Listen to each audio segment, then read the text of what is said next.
En el año 354 después de Cristo, en la próspera ciudad romana de Tagaste, en lo que hoy es Argelia, nació un niño destinado a convertirse en uno de los pensadores más influyentes de toda la historia humana. Aurelio Agustín, conocido como San Agustín de Hipona, llegaría a ser el arquitecto intelectual del cristianismo occidental y el hombre cuyas ideas moldearían la civilización europea durante 1000 años. Pero nada en su juventud sugería que se convertiría en santo. Por el contrario, Agustín fue el joven más rebelde, inteligente y libertino de su generación. Su padre, Patricio, era un funcionario romano de clase media que trabajaba como consejero municipal en Tagaste. Su madre, Mónica, era una cristiana devota que se convertiría ella misma en santa. La tensión entre estos dos mundos, el paganismo intelectual del padre y la fe sencilla de la madre, marcaría toda la juventud de Agustín. Este niño tiene una mente extraordinaria, decía Patricio mientras observaban a Agustín de apenas 8 años resolviendo problemas matemáticos complejos y memorizando largas secciones de la Eneida de Virgilio. Será el mejor orador de África, tal vez del imperio entero.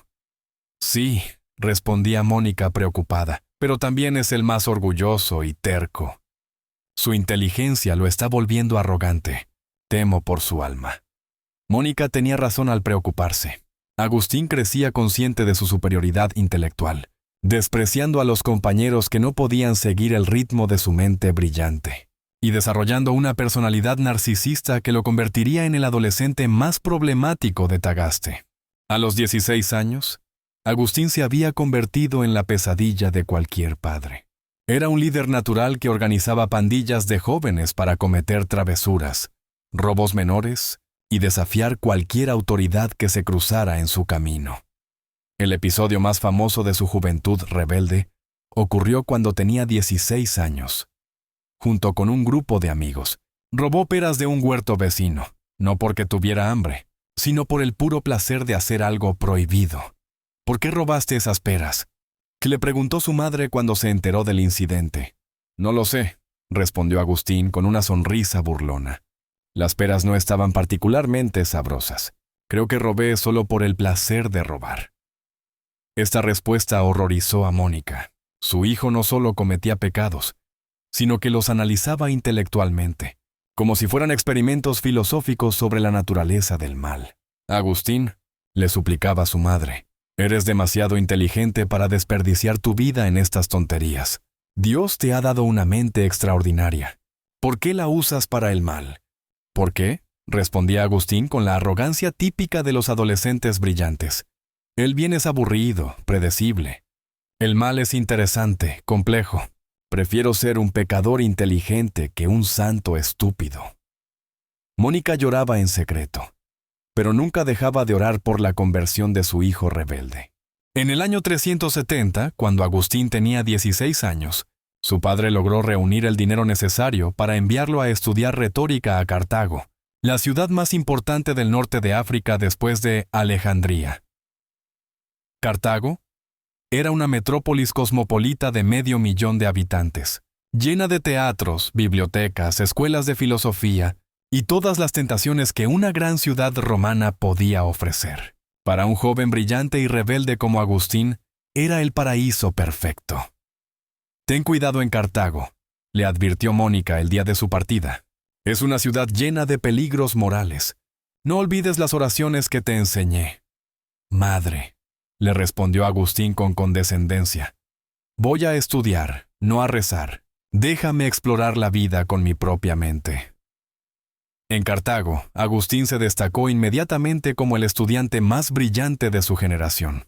Sus profesores quedaban asombrados por su capacidad para memorizar textos completos, analizar argumentos complejos y construir discursos que conmovían hasta las lágrimas a sus audiencias. Este joven africano, decían los maestros de retórica, tiene el potencial de convertirse en el orador más grande del imperio. Su mente es como una máquina perfecta para procesar ideas. Pero junto con el éxito académico, Agustín se sumergió completamente en la vida libertina de la gran ciudad. Frecuentaba teatros, fiestas, prostíbulos y competencias intelectuales donde brillaba humillando a otros estudiantes, con su superioridad mental. «Soy el rey de Cartago», le escribía orgullosamente a un amigo de Tagaste.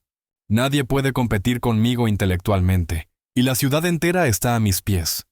A los 17 años, Agustín comenzó una relación apasionada con una mujer cuyo nombre nunca reveló en sus escritos, refiriéndose a ella simplemente como «mi concubina». Esta relación duraría 15 años y sería una de las experiencias más formativas de su vida. «Estoy locamente enamorado», le confesó a su mejor amigo, Alipio. «Esta mujer me entiende como nadie más en el mundo. Es inteligente, hermosa, y me ama a pesar de todos mis defectos».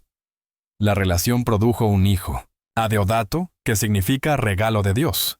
En el año 372, Agustín amaba profundamente tanto a su concubina como a su hijo, pero se negaba a casarse con ella porque pertenecía a una clase social inferior, y él tenía ambiciones de ascender en la sociedad romana. «¿Por qué no te casas con ella?», le preguntaba a Alipio. «Porque», respondía Agustín con el pragmatismo frío de un joven ambicioso, «el matrimonio con una plebeya destruiría mi carrera. Necesito casarme con una mujer de buena familia para asegurar mi futuro político». Esta actitud reveló uno de los aspectos más complejos de la personalidad de Agustín.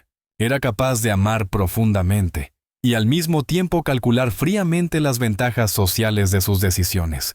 Era un hombre dividido entre el corazón y la ambición. Mónica, cuando se enteró de la situación, se sintió desgarrada. Por un lado, se alegraba de que su hijo hubiera encontrado estabilidad emocional. Por otro lado, sabía que vivir en concubinato era pecado según la moral cristiana. «Cásate con ella o déjala», le suplicó durante una visita a Cartago. «Madre», le respondió Agustín, «mi vida amorosa no es asunto de tu religión. Soy feliz como estoy». A los 19 años, algo inesperado sucedió en la vida de Agustín. Leyó el Hortensio de Cicerón, un diálogo filosófico sobre la búsqueda de la sabiduría, y experimentó lo que él mismo describiría como su primer despertar espiritual. «Ese libro cambió mi corazón», escribiría años después. «Ya no buscaba esta o aquella doctrina, sino la sabiduría misma, cualquiera que fuera. De repente, toda esperanza vana se hizo despreciable para mí, y deseaba la sabiduría inmortal con un ardor increíble». Por primera vez en su vida, Agustín comenzó a buscar a Dios, pero no el Dios cristiano de su madre, sino una divinidad que pudiera satisfacer tanto su intelecto como su corazón. «Quiero encontrar la verdad», le dijo a Alipio, «pero no puedo aceptar la fe ciega. Si Dios existe, debe ser demostrable racionalmente». Esta búsqueda lo llevó durante 9 años a adherirse al maniqueísmo, una religión dualista de origen persa que dividía el universo en 2 principios eternos: el bien, la luz, y el mal, las tinieblas. Para Agustín, el maniqueísmo tenía atractivos irresistibles, ofrecía explicaciones racionales para el problema del mal, prometía conocimiento esotérico para los iniciados, y permitía cierta licencia moral, justificando los impulsos como producto de la naturaleza maligna. «Finalmente, he encontrado la verdad», les anunció a sus amigos después de ser iniciado como oyente maniqueo. «El cristianismo es para mentes simples. El maniqueísmo es para intelectuales». Mónica, cuando se enteró, quedó devastada. «Preferiría que fueras pagano a que fueras hereje», le escribió en una carta llena de lágrimas. «Al menos los paganos pueden convertirse. Los herejes están envenenados por medias verdades». Durante sus años maniqueos, Agustín se estableció como el maestro de retórica más famoso de Cartago.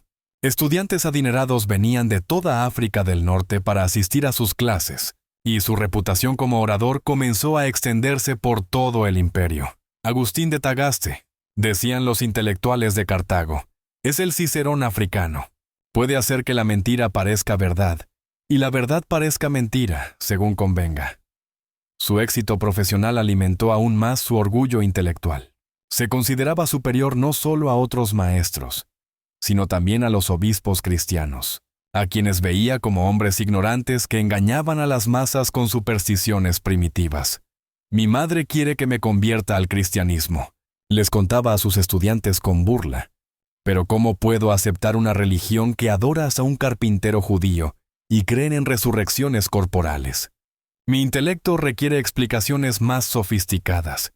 Durante este periodo, Agustín escribió su primer libro, Sobre lo bello y lo conveniente, un tratado filosófico que dedicó a un orador romano famoso, esperando impresionarlo lo suficiente como para conseguir un puesto en Roma. Seré el filósofo más famoso del imperio, le confió a su concubina. Roma será solo el primer escalón hacia la inmortalidad intelectual. Pero en el fondo de su corazón, algo lo inquietaba. A pesar de todos sus éxitos, se sentía vacío, como si toda su brillantez intelectual fuera una máscara que ocultaba un alma perdida. Después de casi 9 años como maniqueo, Agustín comenzó a tener dudas serias sobre las enseñanzas de la secta. Sus preguntas sobre astronomía, matemáticas y física no recibían respuestas satisfactorias de los líderes locales. «Esperen a que venga Faustus», le decían constantemente. Él es el obispo más sabio de los maniqueos. Podrá responder todas sus preguntas. Cuando finalmente Faustus llegó a Cartago en el año 383, Agustín estaba ansioso por conocer al hombre que supuestamente podría resolver todas sus dudas intelectuales. «Maestro Faustus», le preguntó Agustín después de una conferencia, ¿cómo explican los maniqueos el movimiento de los planetas según sus doctrinas sobre la luz y las tinieblas? «Hermano Agustín», respondió Faustus evasivamente, «esas son preguntas demasiado técnicas para una mente espiritual. Lo importante no es entender el cosmos, sino liberarse de él». Agustín quedó profundamente decepcionado. Había esperado encontrar un genio intelectual, y se había topado con un charlatán elocuente pero ignorante. Si el obispo más sabio de los maniqueos no puede responder preguntas básicas, se dijo a sí mismo, tal vez toda esta religión sea una farsa elegante. Esta crisis de fe maniquea coincidió con una crisis profesional. Agustín estaba cansado de enseñar en Cartago, donde los estudiantes eran indisciplinados y a menudo se iban sin pagar. Soñaba con Roma, donde esperaba encontrar estudiantes más serios y mejores oportunidades. «Es hora de dar el gran salto», le anunció a su concubina. «Nos vamos a Roma. ¿Y tu madre?», le preguntó ella, sabiendo lo mucho que Mónica se opondría. «Mi madre», respondió Agustín con determinación, «tendrá que aceptar que ya no soy un niño. Tengo 29 años y mi destino está en Roma, no en África». En agosto del año 383, Agustín tomó una decisión que lo perseguiría durante años. Decidió viajar a Roma en secreto, sin decirle a su madre, porque sabía que ella intentaría impedírselo. Mónica había viajado a Cartago precisamente para convencerlo de que no se fuera a Roma. Sabía que en la capital del imperio habría aún más tentaciones para su hijo, y temía perderlo para siempre, tanto física como espiritualmente. «Si te vas a Roma», le había suplicado, «al menos llévame contigo. No puedo soportar estar separada de ti». Agustín fingió acceder a sus ruegos, pero en realidad planeaba escapar en secreto. La noche antes de la partida, le dijo a Mónica que iban al puerto solo para despedir a un amigo. «Madre», le mintió mientras caminaban hacia el muelle, «solo vamos a decir adiós a Honorato. Regresaremos a casa esta noche».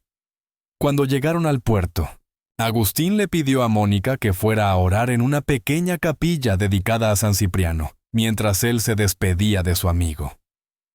Mónica entró a la capilla confiadamente. Mientras ella oraba por el alma de su hijo, Agustín abordó silenciosamente el barco con su concubina e hijo, y partió hacia Roma bajo la oscuridad de la noche. Cuando Mónica salió de la capilla al amanecer, descubrió que el barco había partido y que su hijo la había abandonado. «¡Agustín!», y gritó hacia el mar, pero solo el viento le respondió. Se quedó en el muelle llorando durante horas, sintiendo que había perdido para siempre al hijo de su corazón.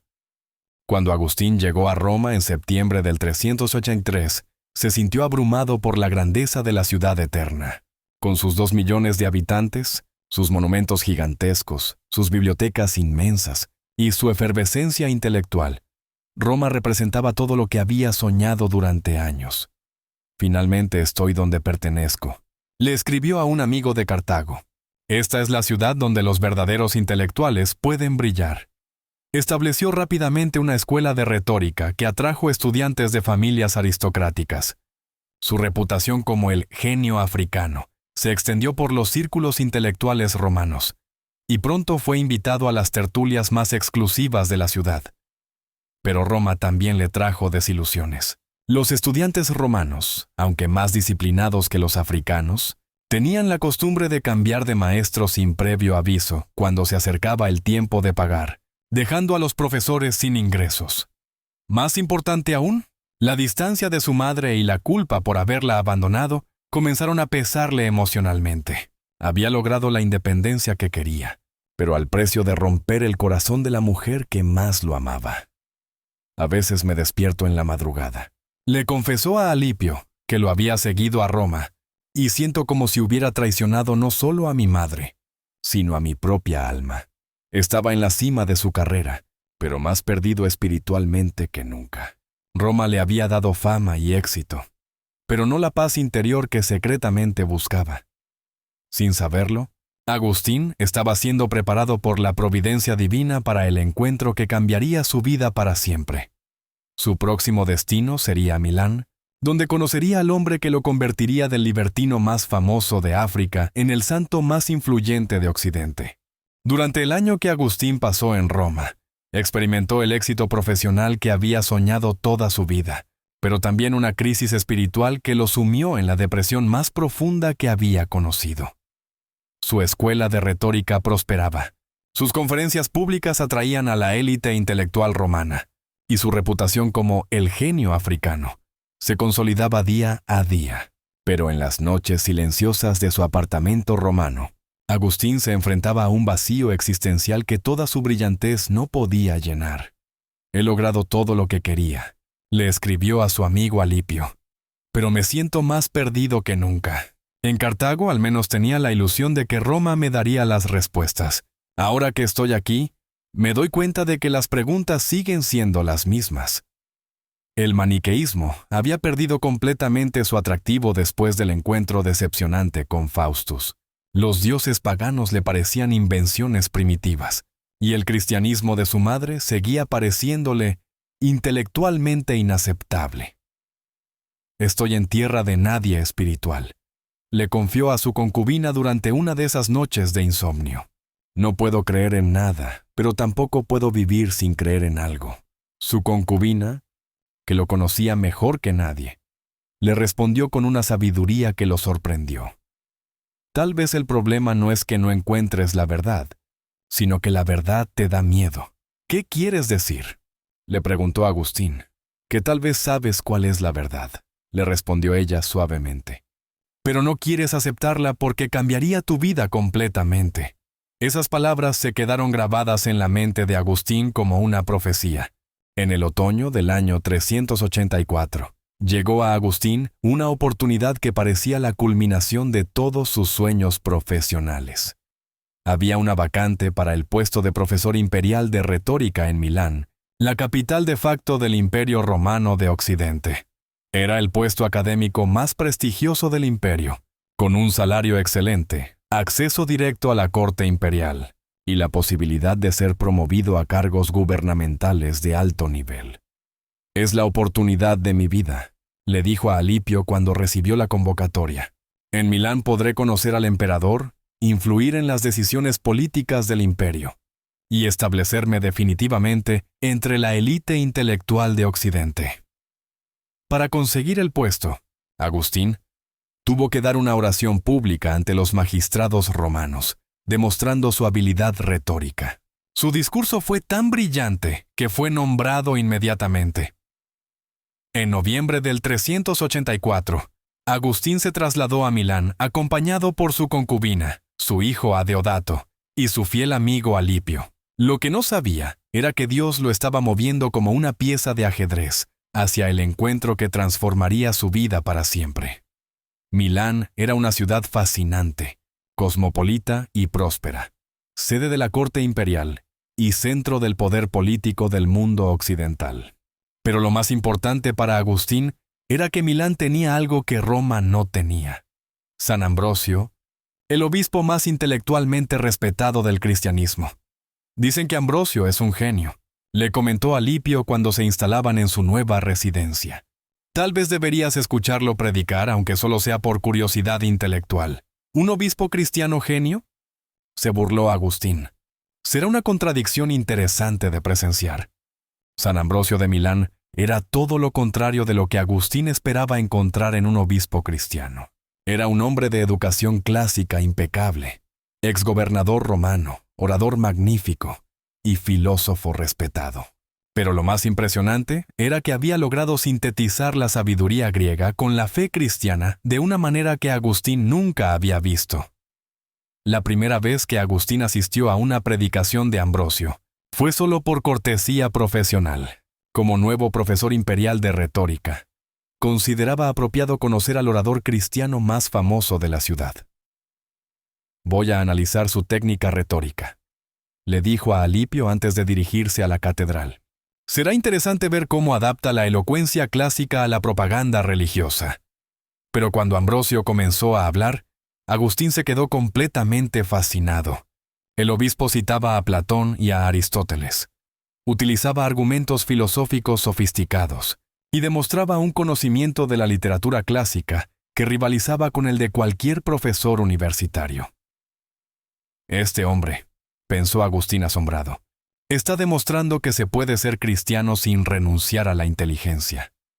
Más impresionante aún era la manera en que Ambrosio interpretaba las Escrituras. Utilizaba métodos alegóricos que resolvían todas las dificultades intelectuales que Agustín había encontrado en la Biblia durante su juventud. ¿Cómo es posible que no hubiera visto esto antes?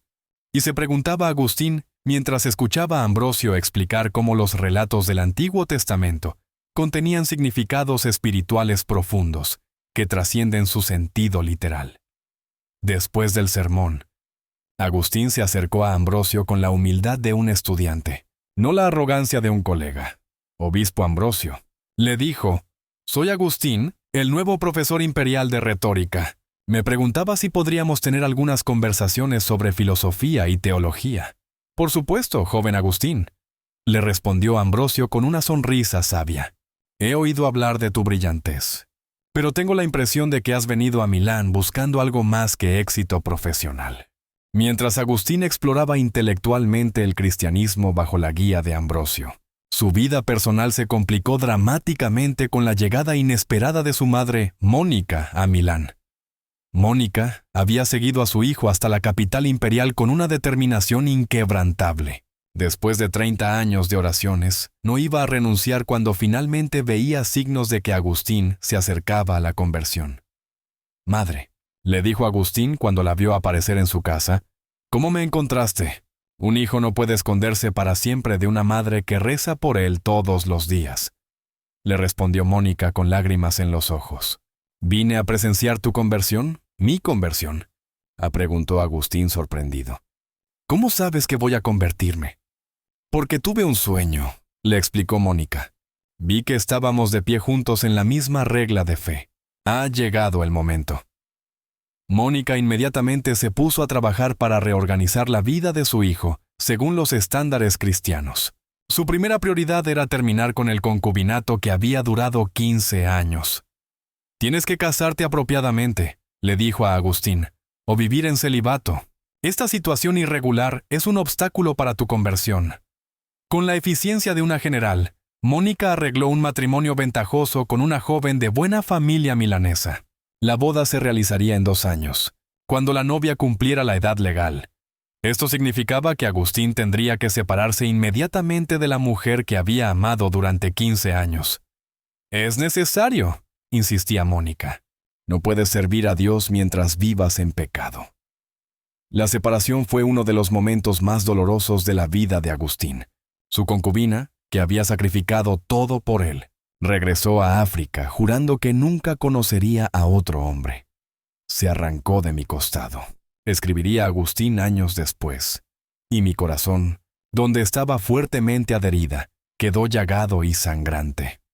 Su hijo Adeodato se quedó con él, pero la pérdida de su compañera de tantos años lo sumió en una depresión profunda que agravó su crisis espiritual.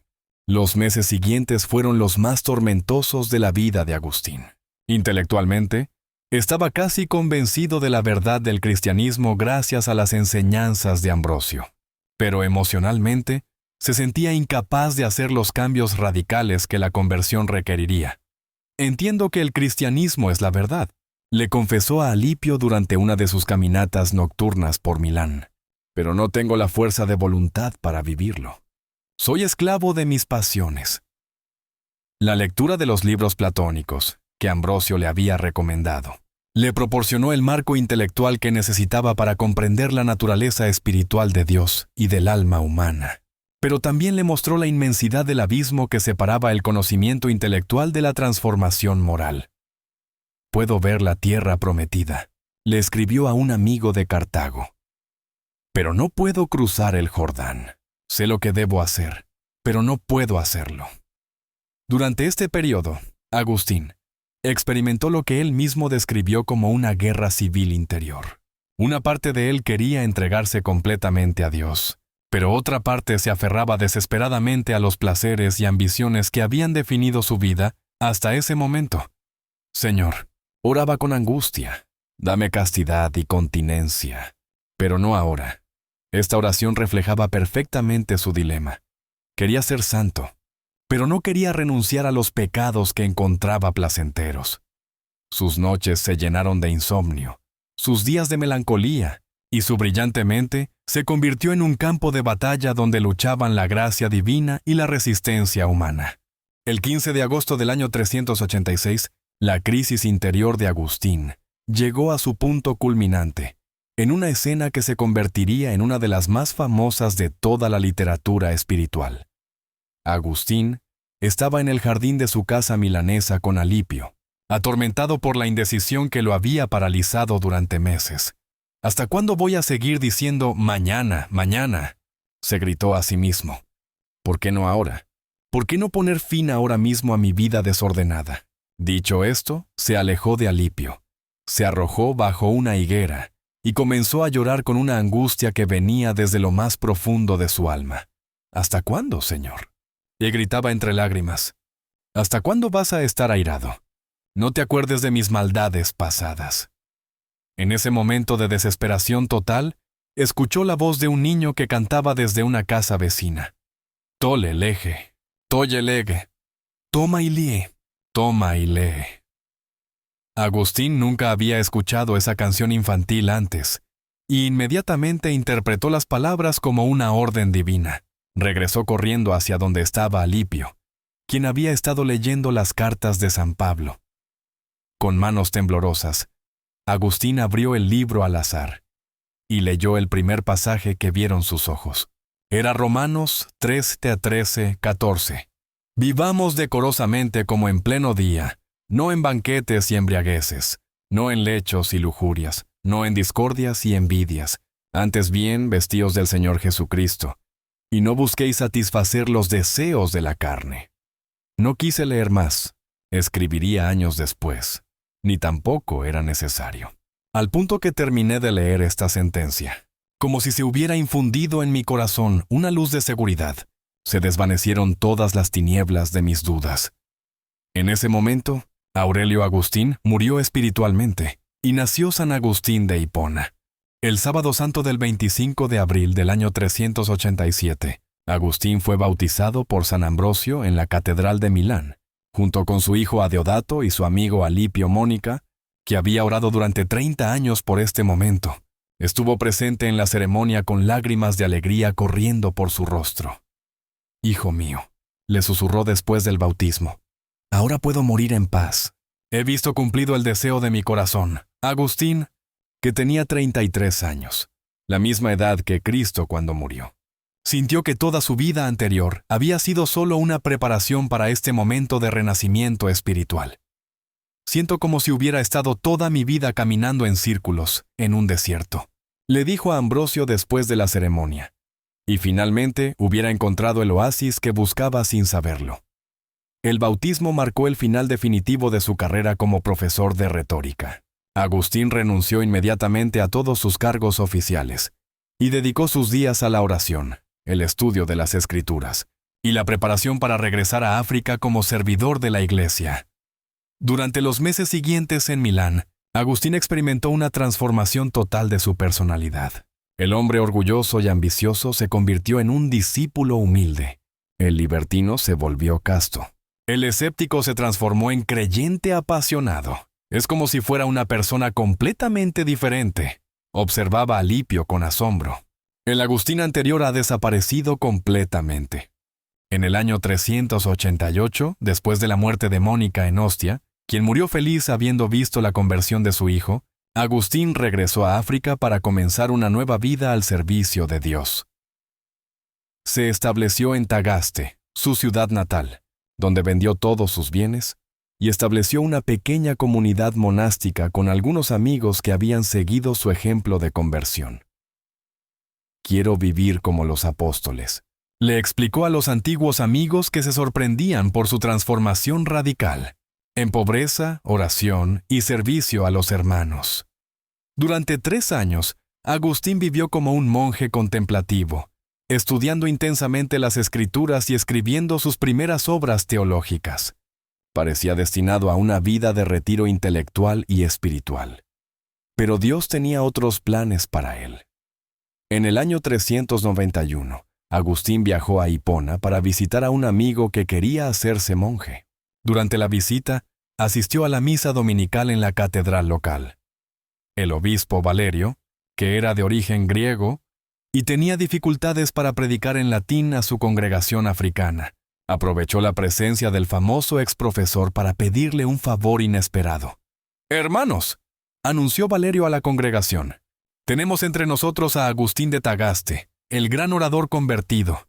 Pidámosle que nos ayude como sacerdote». Antes de que Agustín pudiera reaccionar, toda la congregación comenzó a gritar, «¡Agustín sacerdote! ¡Agustín sacerdote!».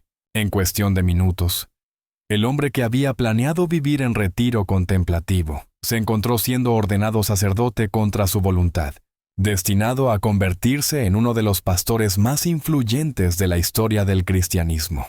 En el año 395, cuando murió el obispo Valerio, Agustín fue elegido obispo de Hipona, cargo que ejercería durante 35 años hasta su muerte.